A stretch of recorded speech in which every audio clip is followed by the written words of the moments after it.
Good morning money persons, welcome to ask money per show. మన ఈరోజు first question కింద one of our subscriber ఒక interesting business ఐడియాని పంపించారు. తను ఏం రాస్తున్నారంటే, I'm planning to buy Ertiga SUV which cost around 12 lakhs. I'm planning to buy this car with 100% down payment.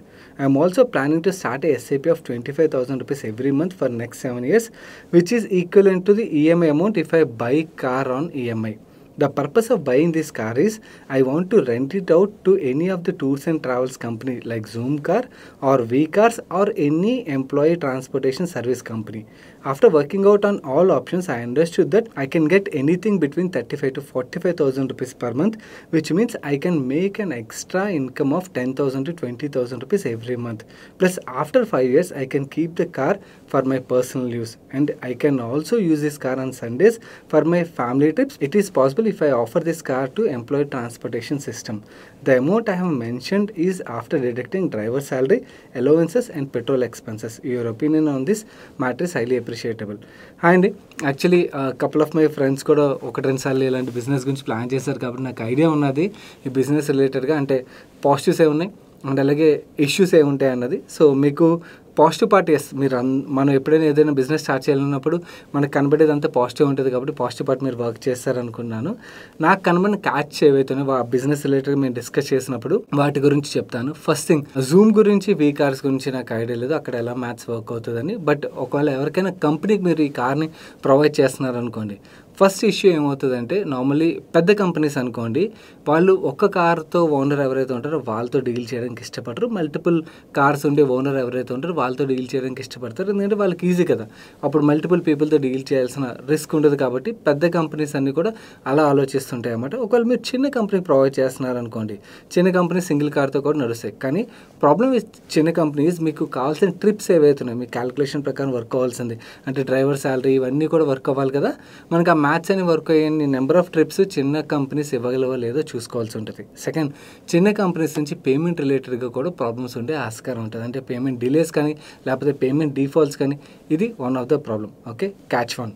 Catch 2, ఇది అన్నిటికన్నా biggest problem. Driver availability is the problem. Driver okay, మీకు ఎవరైనా hire చేయడం మీకు తెలిసిన వాళ్ళు ఉండొచ్చు, కానీ సడన్గా వాళ్ళు ఏదైనా లీవ్ పెట్టారనుకోండి, మోస్ట్ ఆఫ్ ద కేసులు ఇలాంటివి జరుగుతుంటాయి అన్నమాట. వాళ్ళు లీవ్ పెట్టినట్టయితే మీరు కంపెనీతో మాట్లాడినప్పుడు వాళ్ళ ఎంప్లాయీస్ రిలేటెడ్ ట్రాన్స్పోర్టేషన్ ఇవన్నిటి మీద ఇబ్బంది అవుతుంది. కాబట్టి ఎవరో ఒకరు అక్కడ వెళ్ళాల్సిందే, మ్యాండేటరీ. అవునా? సో నార్మల్లీ ఇలాంటి సర్వీసెస్ ప్రొవైడ్ చేసే వాళ్ళలోని ఓనర్ కమ్ డ్రైవర్ ఉండే కేసులు కూడా ఎక్కువ ఉంటాయి. అలాంటి కేసులో ఆ రిస్క్ అనేది పక్కకి వెళ్ళిపోతుంది, ఎందుకంటే వాళ్ళే ఓనర్ డ్రైవర్ కాబట్టి మేనేజ్ చేసుకుంటారు. బట్ బయట నుంచి డ్రైవర్తో ఉన్నప్పుడు మాట్లాడేటప్పుడు ఈ రిస్క్ అయితే డెఫినెట్లీ ఉంటుంది అన్నమాట. సో మీరు ఆ బ్యాకప్ ఆప్షన్ కూడా ఆలోచించాలి, ఒకవేళ డ్రైవర్ రాకపోతే పరిస్థితి ఏంటి. This is another catch. Third thing, మీరు క్యాలిక్యులేషన్ ఏదైతే పంపించారో ఒకసారి రీవర్క్ చేయడానికి ప్రయత్నించండి. ఎందుకంటే దీని రిలేటెడ్ నెంబర్స్ అయితే వన్ ఆఫ్ మై ఫ్రెండ్తో రీసెంట్గా ఒక 2 months back he want to set up such business అన్నమాట. ఒక 5-6 కార్స్ తీసుకుని చేద్దామని ఆలోచించారు ఒక కంపెనీ వచ్చినప్పుడు. అప్పుడు వర్క్ చేసే నెంబర్స్ ఏవైతే ఉన్నాయో, వేర్ అండ్ టేర్ ఇవన్నీ కూడా కన్సిడర్ చేసిన తర్వాత ఏవైతే ఉన్నదో, మీరు చెప్తున్న నెంబర్ ఈజ్ హయ్యర్ సైడ్లో ఉన్నది. ఒకసారి మళ్ళీ రీవర్క్ చేయడానికి ప్రయత్నించండి. ఎందుకంటే వేర్ అండ్ టేర్ ఎక్స్పెన్స్ని కూడా కన్సిడర్ చేయాలి. అవునా? అది కన్సిడర్ చేయకపోయినట్టయితే వాటిని కూడా ఇంక్లూడ్ చేసిన తర్వాత మీకు వర్క్ అవుతుందో లేదు చూడండి. బిజినెస్ అయితే వర్క్ అవుతుందండి. ఓకే, కాకపోతే మీ దగ్గర ఒక సాలిడ్ కంపెనీ ఉండాలి, మీకు రెగ్యులర్గా మల్టిపుల్ ట్రిప్స్ ఇచ్చే ఆర్డర్స్ ఇచ్చే కంపెనీ ఉండాలి, అండ్ అలాగే డ్రైవర్ ఉండాలి, or driver related backup option ఉండాలి. ఈ రెండు ఉన్నాయంటే most of the problems are solved, and ఈ బిజినెస్లో డబ్బులు కూడా వస్తాయి అన్నమాట.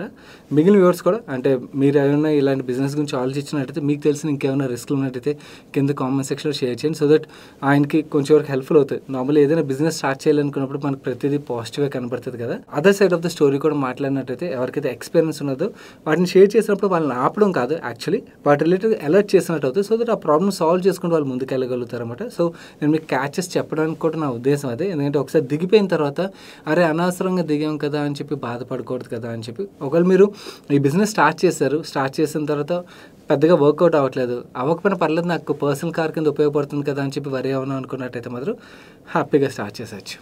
మా నెక్స్ట్ క్వశ్చన్ శ్రీరామ్ గారు అడుగుతున్నారు, can we start fresh SIP in HDFC Defence Fund as they are closing fresh SIPs from July 22nd? Please let us know which MF scheme is better to invest now for long term.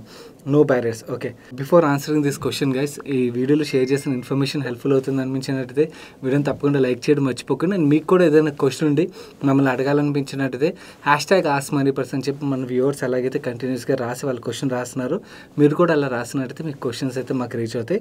No coming to Sriram గారి question విషయంకి వచ్చేసరికి, first of all HDFC mutual ఫండ్ని appreciate చేయాలండి. ఎందుకంటే fund హౌస్కి funds వస్తాయంటే ఆపడం అన్నది చాలా కష్టం. ఎందుకంటే వాళ్ళ బిజినెస్ అది కదా. సో ఈ వాల్యుయేషన్లో వాళ్ళు ఆపుదామని చెప్పి ఏదైతే డెసిషన్ తీసుకున్నారో విచ్ ఇస్ రియలీ గుడ్. ఎందుకంటే మార్కెట్లోని ఫండ్ బాగా పర్ఫామ్ చేసేసరికి ఆ యూఫోర్ అయితే క్లియర్లీ కనబడుతుంది. ప్రతి ఒక్కరు డిఫెన్స్ ఫండ్ వాళ్ళ పోర్ట్ఫోలియో యాడ్ చేసుకోవడం చూస్తున్నారు. సో ఈ వాల్యుయేషన్లోని ఎవరైతే ఎంటర్ అవుతారో వాళ్ళకి రిస్క్ అనేది చాలా ఎక్కువగా ఉంటుంది కదా. And we know most of the defence stocks, especially piece defence companies ఏవైతున్నాయో చాలా ఎక్స్పెన్సివ్ వాల్యుయేషన్లో ట్రేడ్ అవుతున్నాయి. సో ఏమాత్రం చిన్న నెగిటివ్ సర్ప్రైజ్ వచ్చినా కూడా స్టాక్ ప్రైస్లో మ్యాసివ్ కరెక్షన్ వచ్చింది అనుకోండి, ఈ ప్రైస్లో ఎంటర్ అయిన ఇన్వెస్టర్స్ ఎవరైతే ఉంటారో వాళ్ళు స్టక్ అయిపోతారు. కాబట్టి వాళ్ళు తీసుకున్న డెసిషన్ ఇది అప్రిషియేటబుల్. ఆ డెసిషన్ విషయంకి వచ్చేసరికి ఎవరైనా కూడా ఒకవేళ ఈ ఫండ్లో ఆల్రెడీ ఇన్వెస్టర్ అనుకోండి, మీరు ఏమైనా వరీ అవ్వాలంటే వరీ అవ్వాల్సిన పని లేదు. ఓకే, డిఫెన్స్ రిలేటెడ్గా ఆపర్చునిటీ ఈజ్ బిగ్. కాకపోతే మీకు ఇంత ర్యాలీ అయిన తర్వాత ఏమవుతుంది, కొన్నాళ్ళ పాటు ఒక పాజ్ లేకపోతే చిన్న పుల్ బ్యాక్ వచ్చిన తర్వాత మళ్ళీ మూమెంటం స్టార్ట్ అయ్యే ఆస్కారం ఉంటుంది అన్నమాట. సో మీరు ఆల్రెడీ ఎస్ఐపి ఇన్వెస్టర్ అనుకుని మీ ఎస్ఐపీలు కంటిన్యూ అవుతుంటాయి కాబట్టి మీకు ఎటువంటి ప్రాబ్లం ఉండదు. బట్ ఫ్రెష్గా ఎవరైనా స్టార్ట్ చేయాలంటే మాత్రం ఈరోజు మీరు ఆస్క్ చూస్తున్నారు కదా సండే, ఈరోజు నైట్ వరకే మీరు స్టార్ట్ చేయగలుగుతారన్నమాట. అది కూడా ఆన్లైన్ ప్లాట్ఫామ్స్ ద్వారా. ఎందుకంటే ఆఫ్లైన్ ప్లాట్ఫామ్స్ ఏ ఉండవు కాబట్టి ఆన్లైన్ ప్లాట్ఫామ్స్ ద్వారా ఎవరైనా స్టార్ట్ చేయాలనుకున్నట్టు ఈరోజు మిడ్ నైట్ వరకు మీకు స్టార్ట్ చేసే ఆస్కారం ఉంటుంది, లంసమ్ ఆర్ ఎస్ఐపి. అదే 12 o'clock దాటింది అనుకోండి, మీకు 22nd వచ్చేసిందంటే మీరు ఎస్ఐపి స్టార్ట్ చేయడం కాదు, లంసమ్ రూపంలో ఇన్వెస్ట్ చేయడం కాదు, till they reopen the fund అన్నమాట. సో ఎవరైనా స్టార్ట్ చేయాలనుకున్నట్టు you have some time till midnight అని మనం అనుకోవచ్చు. అండ్ అలాగే ఒకవేళ ఆల్టర్నేట్ ఫండ్ గురించి మనం ఆలోచించాలంటే డిఫెన్స్ కాకుండా వేరే కేటగిరీ ఆఫ్ ఫండ్స్ చూడాలంటే మ్యానుఫ్యాక్చరింగ్ కేటగిరీ చూడండి. అగైన్ అక్కడ కూడా మంచి ఆపర్చునిటీ ఉన్నది. Or I feel health care is good opportunity category. Or ఐటీలోని ఒకవేళ పేషెన్స్ ఉండాలి ఐటీకి. ఐటీ కోటలో రిజల్ట్స్ ఏవైతే వస్తున్నాయో అవి బాగా వస్తున్నాయి. అండ్ అలాగే మేనేజ్మెంట్ ఒక గైడెన్స్ కూడా చాలా బాగా వస్తుంది కదా. So that's a good sign అన్నమాట. చాలామంది ఐటీ రిలేటెడ్ పెయిన్ ఎక్కువ రోజులు కంటిన్యూ అవుతుంది అనుకున్నారు, బట్ అంతలో అయితే కంటిన్యూ అవ్వట్లేదు. ఎర్లీగానే రికవరీ స్టార్ట్ అవుతుంది కాబట్టి IT is one sector which we can look at. ఒకవేళ సెక్టరల్ ఫండ్ యాడ్ చేయాలనుకున్నట్టయితే. Or banking is another sector we can look at. ఎందుకంటే వాల్యుయేషన్స్ పరంగా చూసినట్టయితే హిస్టారికల్ బాటమ్ వాల్యుయేషన్లో బ్యాంకింగ్ స్టాక్స్ అయితే ఉన్నాయి, especially private banks.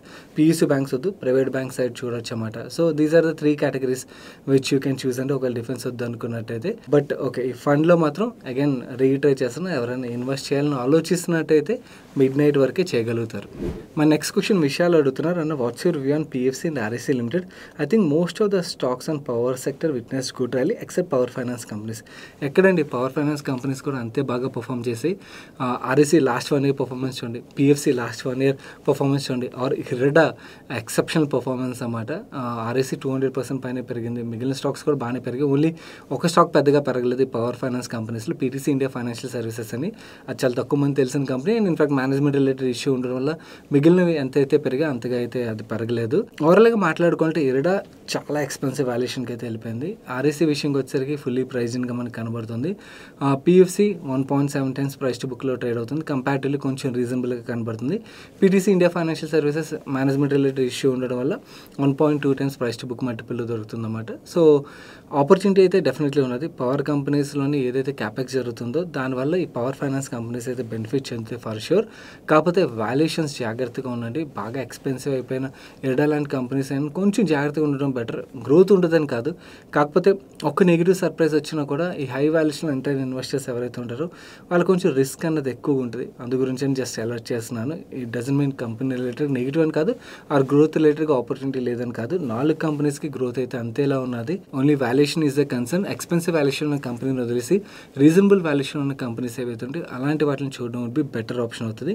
Yes, power finance కంపెనీస్కి power సెక్టర్లో ఉన్న గ్రోత్ ఏదైతే దానివల్ల వీళ్ళకి కూడా మంచి బెనిఫిట్ అయితే వస్తుంది. మన నెక్స్ట్ క్వశ్చన్ సంతోష్ గారు అడుగుతున్నారు. హైసాగర్ ఎక్స్కమ్ టెలి సిస్టమ్స్ లాస్ట్ 40 daysలోని 100% రన్అప్ అయింది, but company still looks at attractive valuation.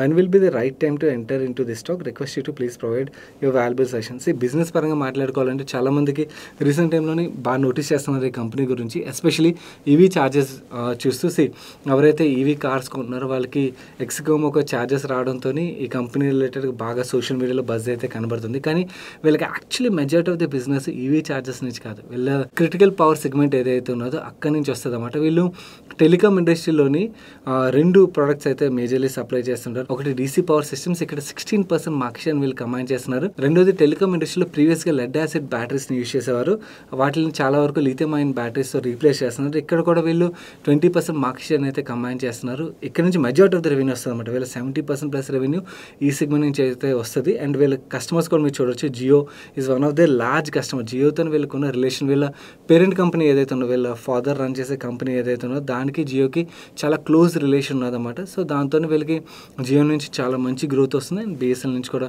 చాలా మంచి గ్రోత్ అయితే వస్తుంది. సెకండ్, మార్కెట్లో బాగా కన్వర్ట్ బజ్ ఉండే business EV charger related business. ఇక్కడ వీళ్ళు స్లో ఛార్జెస్, ఫాస్ట్ ఛార్జెస్ రెండు సప్లై చేస్తారు.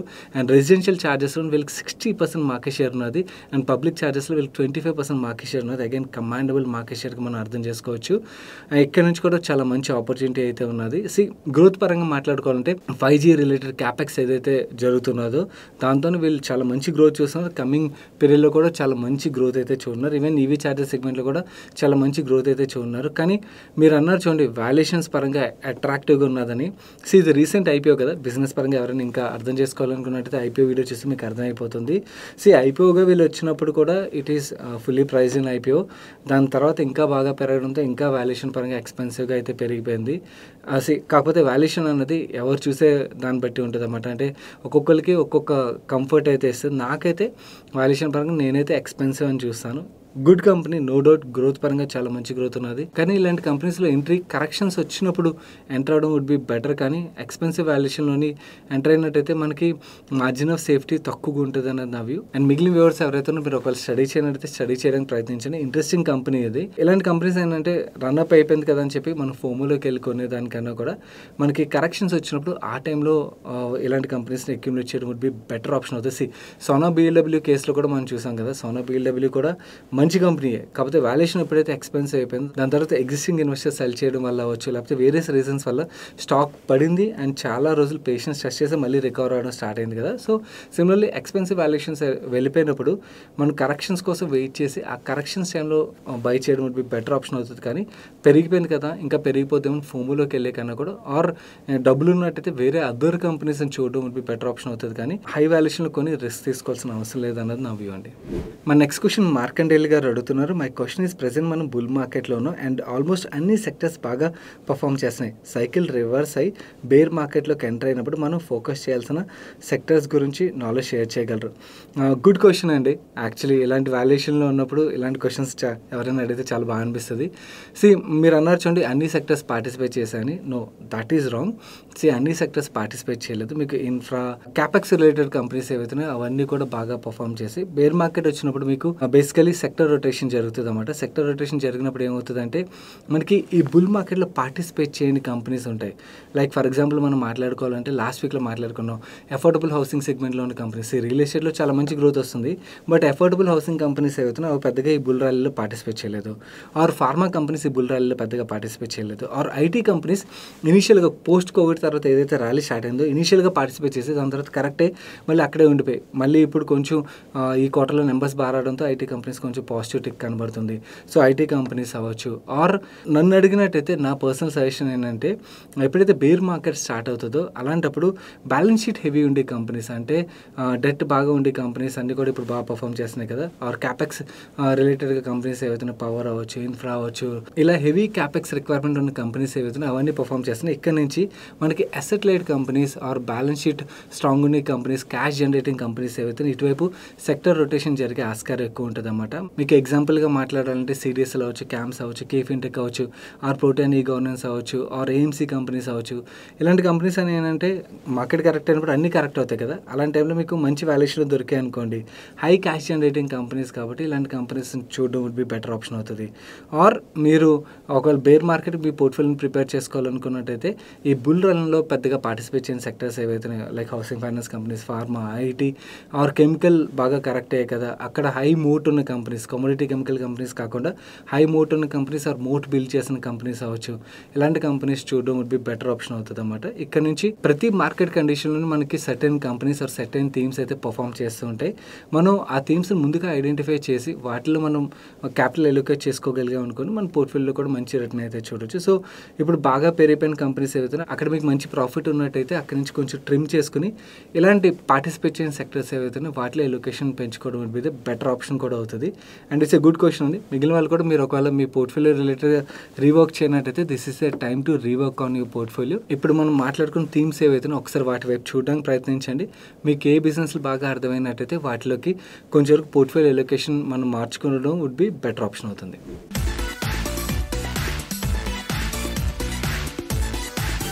ఈరోజు సండే ఫండే సజెషన్ విషయంకి వచ్చేసరికి నెట్ఫ్లిక్స్లోనే ఒక చాలా చిన్న బడ్జెట్ మూవీ చూశాను, భజే వాయువేగం అని చెప్పి. థియేటర్లో ఎవరు చూసి ఉండకపోవచ్చు, ఆ ఓటీటీలో కదా అని చూశాను. నాకైతే మూవీ బాగా అనిపించింది. You can check that. And ఇంకొక స్ట్రాంగ్ రికమెండేషన్ ఏంటంటే, నేను సాటర్డే వీడియో ఏదైతే ఉన్నదో ఎవరైనా మిస్ అయినట్టయితే మాత్రం it's a must watch video అండి. తప్పకుండా చూడండి. ఒకవేళ ఎవరైనా చూడనట్టయితే మాత్రం ఇక్కడ ఐ బటన్లోని వీడియో ఎండ్ కార్డ్లో ఉంచుతాను. నేను చాలా రేర్గా మీకు ఎంత స్ట్రాంగ్గా రికమెండ్ చేస్తుంటాను, unless I feel very good content అనిపిస్తే తప్పించి. సో ఎవరైనా మిస్ అయితే మాత్రం అసలు మిస్ అవ్వకుండా వీడియో అది తప్పకుండా చూడండి. మా నెక్స్ట్ క్వశ్చన్ శ్రవణ్ గారు అడుగుతున్నారు. Hi Sagar, what's your view on Parag flexi cap on long term as fund is under performing recently? Hi అండి, ఫస్ట్ ఆఫ్ ఆల్ మీరు సెకండ్ రాసిన లైన్ ఏదైతే ఉన్నదో ఫండ్ అండర్ పర్ఫార్మ్ చేసిన రీసెంట్లీ అని రాశారు కదా. యాక్చువల్లీ ఈ ఫండ్ హౌస్ని మనం అలా చూడకూడదు. ఈ fund house is completely different. Each fund house ఒక స్టైల్లో వర్క్ చేస్తుంటారు. పరాగ్ విషయంకి వచ్చేసరికి దే ఆర్ వాల్యూ ఇన్వెస్టర్స్ అన్నమాట. వాళ్ళు ఏం జరిగినా కూడా లచ్చే అల్లకల్లోనే అయిపోతుంది. అంటే వీళ్ళ ఫండ్ మిగిలిన వాళ్ళతో కంపేర్ చేస్తే సిగ్నిఫికెంట్లీ అండర్ పర్ఫామ్ చేస్తున్నట్టుగా బుల్ మార్కెట్లో కనబడుతుంది. అయినా కూడా వాళ్ళు ఓకే ఇప్పుడు ఇన్ఫ్రాలో మంచి భూమి కనబడుతుంది కదా, ఇన్ఫ్రా స్టాక్స్ కొనేద్దాం, పవర్లో భూమి కనబడుతుంది కదా, పవర్ స్టాక్స్ కొందాం, ఇలా చేయరు. They stick to their philosophy అన్నమాట. వాల్యూ బేస్డ్ ఇన్వెస్టింగ్ అంటే వాల్యూ బేస్డ్ ఇన్వెస్టింగే. వాళ్ళు మంచి వాల్యుయేషన్ ఉన్న కంపెనీస్ ఏవైతే వాటిలో కొని కూర్చుని ఉంటారే. కానీ ఈవెన్ పోర్ట్ఫోలియో చర్న్ కూడా మీరు చూసినట్టయితే చాలా తక్కువ చర్న్ మీకు కనబడుతుంది అన్నమాట.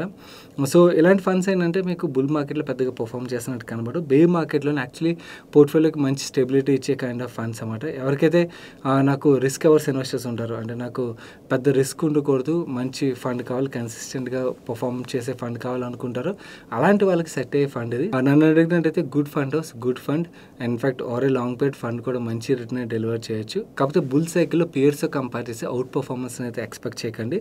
మీకు ఫుల్ సైకిల్ కంప్లీట్ అయ్యేసరికి వీళ్ళ ఫండ్ మీకు టాప్ క్వార్టైల్స్లోనే కనబడవచ్చు.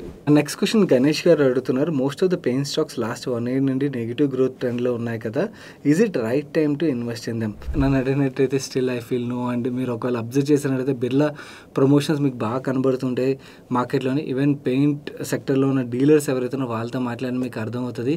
ప్రైజింగ్ రిలేటెడ్గా కూడా చాలా టఫ్ వార్ అయితే స్టార్ట్ అయింది. సో ఐ డోంట్ థింక్ ఇమీడియట్గా పెయింట్ సెక్టర్లో మీకు ఓకే ఇంత నెగిటివిటీ ఉన్నది కదా, సో మనం కాంట్రా ప్లే చేద్దామా అనుకున్నట్టయితే ఇది చాలా ఎర్లీ స్టేజ్ అవుతుంది అన్నది నా వ్యూ.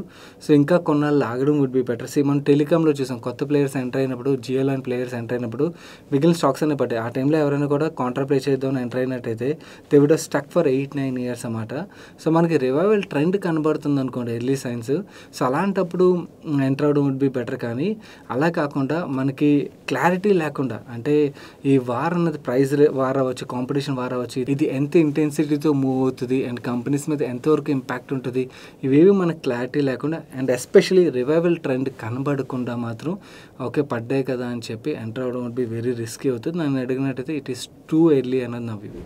మా నెక్స్ట్ క్వశ్చన్ ఈ స్వప్నిల్ అడుగుతున్నారు. ఆయన నేను Sastasundar venture stock long term కోసం తీసుకున్నాను. Flipkart hold 75% stake in it, మీ వ్యూ చెప్పండి. సెకండ్, శంకర బిల్డింగ్లోని ఏపీఎల్ అపోలో వాళ్ళు మార్చ్ 2024 క్వార్టర్లో వాళ్ళ హోల్డింగ్ పర్సెంటేజ్ ఇంక్రీజ్ చేశారు. Need your view on these 2 stocks? Okay, Sastasundar గురించి అయితే మాట్లాడగలనండి. నేను రీసెంట్గా వన్ ఆఫ్ ది మాకెల్లో senior most analyst one of my friend అన్నమాట. ఆయనతో మాట్లాడుతున్నప్పుడు కాన్వర్జేషన్ ఈ కంపెనీ గురించి వచ్చిందన్నమాట. He tracks this company very closely. ఆయన తన వ్యూ ఏం చెప్పారంటే ఫ్లిప్కార్ట్ ఫ్లిప్కార్ట్ ఏదైతే స్టేక్ హోల్డ్ చేస్తుందో యాక్చువల్లీ ఫ్లిప్కార్ట్ వాళ్ళ నాన్ కోర్ బిజినెస్లు ఏవైతే వాటి నుంచి ఎగ్జిట్ అవ్వాలని ఆలోచిస్తుందని, సో దానివల్ల ఎగ్జిట్ రిలేటెడ్ టాక్స్ నడుస్తున్నాయని. బట్ కంపెనీ పరంగా ఈ షేడ్ వెరీ పాజిటివ్ వ్యూ. ఆయన ఏమన్నారంటే కంపెనీ యొక్క మేనేజ్మెంట్ ఎంత స్ట్రాంగ్గా వర్క్ చేసిందంటే వెస్ట్ బెంగాల్లోని ఫార్మా డిస్ట్రిబ్యూషన్లో వీళ్ళు 10% మార్కెట్ షేర్ హోల్డ్ చేస్తున్నారని, which is commandable market share pharma డిస్ట్రిబ్యూషన్లోని. And even pharma companies check చేసినా కూడా వాళ్ళు కూడా వీళ్ళ గురించి పాజిటివ్గా మాట్లాడారు. They are very big players in West Bengal అని చెప్పి. సో వీళ్ళు యాక్చువల్లీ ఎక్స్పాండింగ్ ద మార్కెట్ కూడా అన్నమాట. ఓన్లీ థింగ్ ఫ్లిప్కార్ట్ రిలేటెడ్గా ఏదైతే ఉన్నదో ఇది ఒకసారి చూసుకోండి, క్లారిటీ గురించి వెయిట్ చేసి మీరు ఒకవేళ ఫ్లిప్కార్ట్ ఎంటర్ అయింది కదా అని ఎంటర్ అయినట్టయితే మాత్రం this is what I got view. So I don't know whether ఈ ట్రాన్సాక్షన్ జరుగుతుంది లేదు అన్నది తెలియదు, నాకు దొరికిన వ్యూ అయితే ఇది. So I just want to share with you. Second company నేను పెద్దగా వర్క్ చేయలేదండి. ఒకవేళ వర్క్ చేసి ఇంట్రెస్టింగ్ అనిపిస్తే మీకు నెక్స్ట్ టాస్క్లో కానీ లేకపోతే వేరే విధంగా కానీ మీకు ఆ కంపెనీ రిలేటెడ్ డీటెయిల్స్ అయితే షేర్ చేయడానికి ప్రయత్నిస్తాను. My next question, Satya garu adugutunnaru. We talk a lot about SAP and its power of compounding. My question is, can you please talk about SWP power with a calculator if possible with inflation and taxes? Let's say I have 2 crore corpus and it is expected to compound at 8% return. I want to withdraw 1.5 lakh per month for next 25 years with 6% inflation. What would be my end corpus, or would I be falling short? Hi Satya garu. Okay, మీరు calculation పంపించాక మొత్తం calculate చేశాను. Calculation మీకు చూపించే ముందు ఒక విషయం అయితే చెప్దాం అనుకున్నాను. మీరు ట్యాక్సెస్ పరంగా అడుగుతున్నారు కదా, ట్యాక్సెస్ పరంగా క్యాలిక్యులేట్ చేయాలంటే మనకి విత్డ్రాల్ ఏదైతే ఎస్డబ్ల్యూపీ ద్వారా మనం ప్లాన్ చేస్తాం అందులోంచి మీకు ప్రిన్సిపల్ వస్తుంది అండ్ అలాగే ప్రాఫిట్ కూడా వస్తుంది కదా. ప్రిన్సిపల్ మీద మీరు ట్యాక్స్ కట్టాల్సిన అవసరం ఉంటుంది, ఎందుకంటే మనం యూనిట్ సెల్ చేస్తాం కాబట్టి. వెరస్ ప్రాఫిట్ ఏదైతే ఉన్నదో ఆ ప్రాఫిట్ మీదే ట్యాక్స్ కడతాం. సో ఎగ్జాక్ట్లీ ఎంత విత్డ్రా అవుతుంది ఇవన్నీ కూడా మనం ఎగ్జాక్ట్ ఫండ్ తీసుకుని మీరు క్యాలిక్యులేట్ చేయాలనుకున్నట్టయితే చేయొచ్చు. ఇలాంటి క్యాలిక్యులేటర్స్ మీకు అడ్వైజర్ కోర్స్ అని ఆన్లైన్ వెబ్సైట్ ఉంటుంది, అందులో దొరుకుతుంది, ఆర్ వేరియస్ అదర్ వెబ్సైట్స్లో కూడా దొరుకుతాయి. ఓకే, అలా మీరు టాక్సేషన్ పరంగా ఏదైనా ఎగ్జాంపుల్గా ఫండ్ తీసుకుని చేయాలనుకున్నట్టయితే చేయొచ్చు. అక్కడ మీకు రిటర్న్ పరంగా మీరు 8% అన్నారు కదా, 8% కదా ఎగ్జాక్ట్లీ ఆ ఫండ్ ఎంత పర్ఫామ్ చేసింది ఇవన్నీ కూడా చూపించేస్తుంది. బట్ మనం 8% ఇవన్నీ తీసుకుని చూసినట్టయితే మాత్రం డెఫినెట్లీ మీరు ఇచ్చిన నెంబర్స్ బట్టి చూస్తే యూ విల్ ఫాల్ షార్ట్ అండి. 12 సంవత్సరాల తర్వాత కార్పస్ అయితే ఎండ్ అయిపోతుంది. సో 2 crore కార్పస్కి మీరు 18 lakhs తీసి 6% ఇన్ఫ్లేషన్ యాడ్ చేస్తూ వెళ్ళినట్టయితే మాత్రం 25 years అయితే కార్పస్ రాదు. సో కార్పస్ పెంచాల్సి ఉంటుంది, లేదా విత్డ్రాల్ అమౌంట్ ఏదైతే ఉందో దాన్ని తగ్గిస్తేనే కార్పస్ లాస్ట్ అయ్యే ఆస్కారం ఉంటుంది 25 years అన్నమాట. సో క్యాలిక్యులేటర్ మీరు ఇప్పుడు స్క్రీన్ మీద చూపిస్తున్న దీన్ని బట్టి చూడొచ్చు. అండ్ మీరు ఎగ్జాక్ట్లీ టాక్సేషన్ రిలేటెడ్గా ఇవన్నీ యూనిట్స్ పరంగా చూడాలనుకున్నట్టయితే you can use those websites and you can check it out. My next question, Chaitanya garu adugutunnaru. My question is, my wife is currently 4 months pregnant and I have some cash around 6-7 lakhs and I want to park them somewhere. I can get 8-10% by the time she delivers the baby. Please suggest me some funds which will be helpful, or any sector which I can work around to find good stocks. And see 4 months and మీకు ఇంకొక 5-6 monthsలో డబ్బులు కావాలి కాబట్టి ఈక్విటీలో అయితే invest చేయడం correct కాదండి నన్ను అడిగినట్టయితే. That ఈ వాల్యుయేషన్లో అసలు అలాంటి రిస్క్ తీసుకోవద్దు.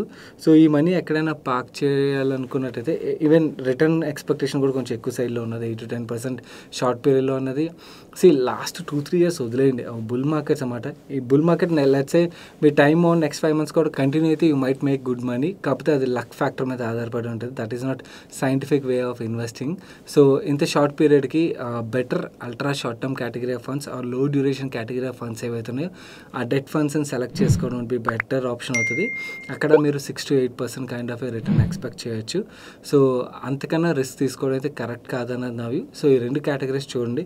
ఈవెన్ డెట్లో కూడా మీకు 8% ఏదైతే మీ ఎక్స్పెక్టేషన్ ఉన్నదో అది మీటే ఆస్కార్ ఉన్నది, కానీ 10% అన్నది షార్ట్ పీరియడ్లో too much high expectation. And in fact ఒకవేళ రిస్క్ ఏమైనా ప్లే క్యాపిటల్ 50% పడిపోయింది అనుకోండి, మీకు డబ్బులు రిక్వైర్మెంట్ ఉన్నప్పుడు ఆ టైంలో విత్డ్రా చేయాలంటే లాస్లో విత్డ్రా చేయాలి కదా. సో అలాంటి రిస్క్ తీసుకోకపోవడం బెటర్. సో ఈక్విటీస్ వదిలేసి ఈ 2 కేటగిరీ ఆఫ్ ఫండ్స్ సెలెక్ట్ చేసుకోవడం బి బెస్ట్ ఆప్షన్ అవుతుంది.